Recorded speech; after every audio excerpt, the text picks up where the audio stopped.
Welcome to Epic Stock Due Diligence. Please subscribe at youtube.com/epicstockdd. Thank you. Risk versus reward. That's today's topic for myself. And if you're interested in making a few $100s, maybe making a few $1,000s, maybe you want to stick to the big boards.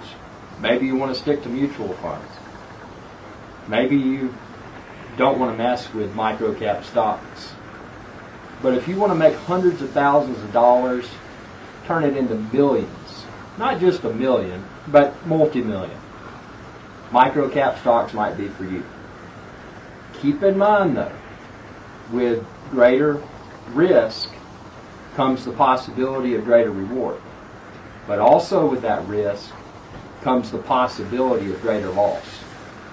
So the way that I personally do it, I only put in disposable money.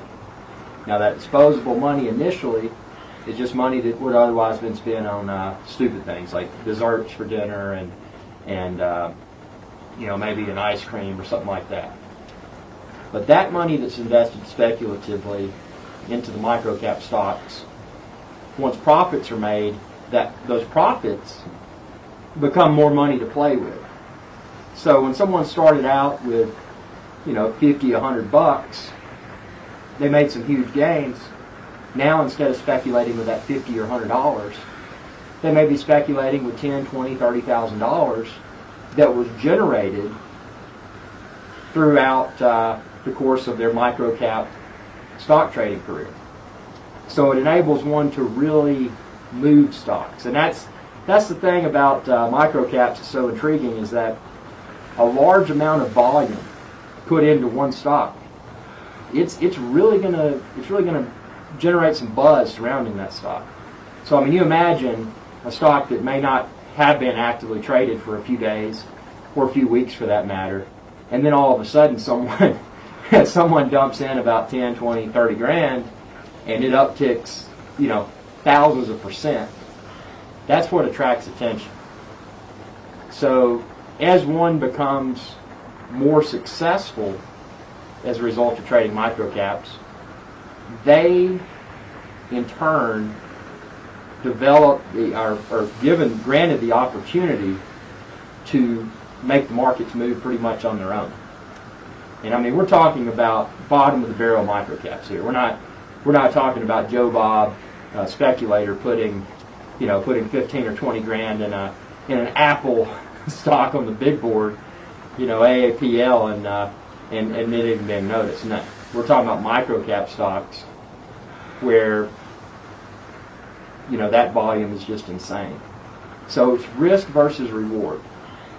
And as one becomes more successful, they have the ability to create more attention to whatever stocks they may choose to speculate with. But always remember, only speculate with what you can afford to lose, and only expect to lose it all. Every trade, expect to lose everything, because it can happen. But always remember what you lost, and that's when you were starting out. It's $50 here, a few $100 there. Hey, maybe it was only $20. I don't know. Maybe you put $20 into a microcap stock that went to the moon, just blasted through the roof. But just something to chew on. Risk versus reward. If you're not willing to assume the risk, don't play microcaps. If you've got a high risk tolerance, microcaps can be a lot of fun. Thanks for tuning in, and as always, feel free to check out my book. I've got a link within this year's video description. It's called The Penny Stock Perfectionist. It's only a few dollars, and you can get it and read it on your iPad. I got some cool pictures in there and an abundance of what I hope is quality information. Thanks for tuning in, and also feel free to subscribe to this channel. It's youtube.com/epicstockdd. Y'all have a good day.